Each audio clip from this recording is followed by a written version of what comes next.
अस्सलामुअलैकुम। Hello friends, कैसे हो आप सब? आई होप आप सब ठीक होंगे। आज मैं आपके लिए लेकर आई हूँ एक बिल्कुल स्पेशल और यूनिक रेसिपी। ये वैसे तो चिकन में बनती है, मटन में, चिकन में, लेकिन मैं आज पनीर में बनाकर दिखाऊंगी आपको और बहुत अच्छी लगेगी। ये है यखनी पनीर। एक बार इस तरह से बनाएं। चलिए बनाना शुरू करते हैं। ये मैंने काजू लिए हैं, 10 से 15 काजू हैं। इनको भिगो लिया है गर्म पानी में।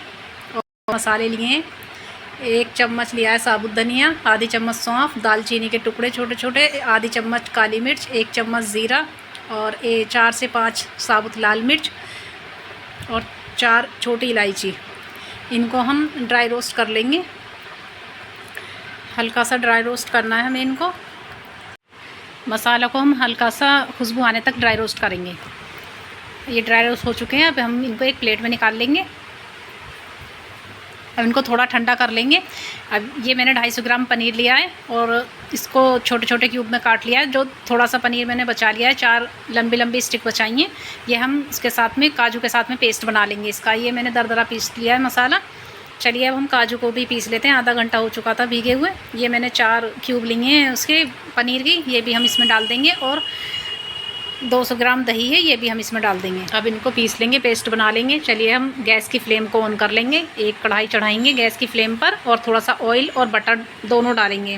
वो आपकी मर्ज़ी है, आप बटर में भी बना सकते हैं। 2 मैंने हरी मिर्ची डाली हैं, इसको हल्का सा चटकने देंगे हरी मिर्चों को। और 1 चम्मच अदरक लहसुन का पेस्ट डालेंगे इसमें। अब इसको मिक्स करेंगे, चलाएँगे ताकि इसकी कच्चापन निकल जाए अदरक लहसुन का। और जो पेस्ट हमने पीस कर रखा है वो पेस्ट हम इसके अंदर डाल देंगे। ये मैंने बाद में थोड़ा सा गरम मसाला भी डाला, 1 तेज़पत्ता और 2 इलायची डाली हैं छोटी और 1 बड़ी इलायची और 2 लौंग। जो हमने पेस्ट पीस कर रखा था पनीर और काजू और दही, उनको उस पेस्ट को हम इसके अंदर डाल देंगे मसाले के अंदर। अब इसको चलाएँगे, चलाते हुए पकाएँगे हम ताकि दही फटे नहीं। और ये जार हम धोकर डाल देंगे इसमें मसाले में। अब इसको चलाएंगे, लो टू मीडियम फ्लेम पर पकाना है हमें, दही फटे नहीं। तब तक दही हमारी पकेगी, तब तक हम इसको चलाते जाएंगे।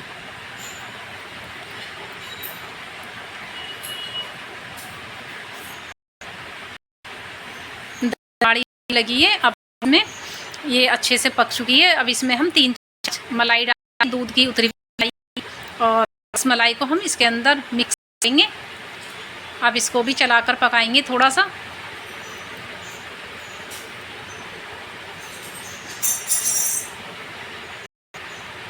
ये पक चुका है। जो हमने मसाला पीसा था दरदरा, वो मसाला भी हम इसके अंदर डाल देंगे 2 चम्मच भर के।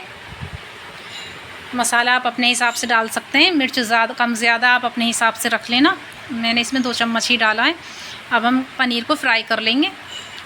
थोड़ा सा बटर डाला है मैंने इसमें और थोड़ा सा ऑयल। इसको पनीर को हम हल्का सा गोल्डन फ्राई कर लेंगे।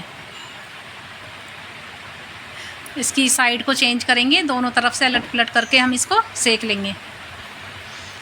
ये फ्राई हो चुका है। अब इसको हम एक प्लेट में निकाल लेंगे। तभी तुरंत ही हम इसमें इसे गर्म पानी में डाल देंगे। इससे हमारा पनीर टाइट नहीं होगा, सॉफ्ट रहेगा।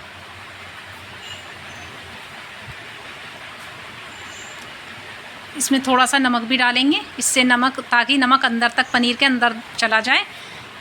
अब ये इसको आधे घंटा हो गया था भीगे हुए पनीर को। मसाला भी अच्छे से भुन गया, हमारी ग्रेवी तैयार हो गई है। इसको हम पनीर को ग्रेवी के अंदर डाल देंगे और इसको थोड़ी देर के लिए और पकाएंगे।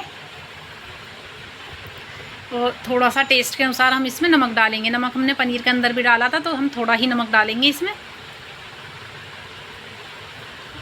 अब इसको मिक्स कर लेंगे।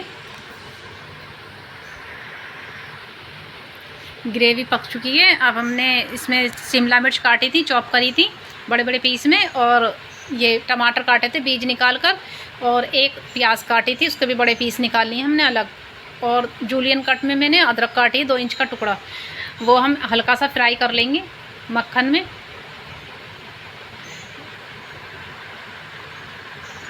हल्का सा इसके ऊपर नमक डालेंगे ताकि हमारी सब्जियां ये फीकी ना लगे। अब इसको मिक्स करेंगे थोड़ी सी देर के लिए, कुछ सेकंड के लिए हमें फ्राई करनी है ये सब्जियां। इनको क्रंच ही रखना है हमें सब्जियों को।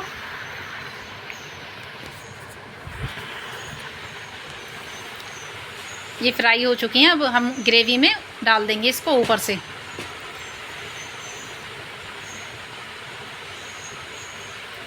अब इसको हम मिक्स कर लेंगे। मिक्स करने के बाद में ढककर हम थोड़ी सी देर के लिए और पकाएंगे इसको, 1 मिनट के लिए। ग्रेवी हमने थिक ही रखी है, आपकी मर्ज़ी है, आप थोड़ा पतला भी कर सकते हैं, 2 चम्मच पानी भी डाल सकते हैं इसमें, वो आपकी मर्ज़ी है। मुझे लेकिन वैसे थिक ही अच्छी लगती है। ये बटर नान के साथ और रुमाली रोटी के साथ में, पराठों के साथ बहुत अच्छी लगती है, कुलचे के साथ ये सब्ज़ी बनाकर खाएं, बहुत अच्छी लगेगी। चलिए अब हम ऊपर से धनिया से गार्निशिंग कर देंगे, हरा धनिया डालेंगे और चलिए सर्व कर लेते हैं। सब्ज़ी हमारी बनकर बिल्कुल तैयार है, बहुत अच्छी खुशबू आ रही है सब्ज़ी में। फ्रेंड्स ये है फाइनल लुक सब्ज़ी का और देखिए बहुत अच्छी लग रही है। फ्रेंड्स अगर वीडियो अच्छी लगे तो लाइक करना, शेयर करना और मेरे चैनल को सब्सक्राइब करो ताकि मैं आपके लिए और अच्छी से अच्छी रेसिपी लेकर आऊँ।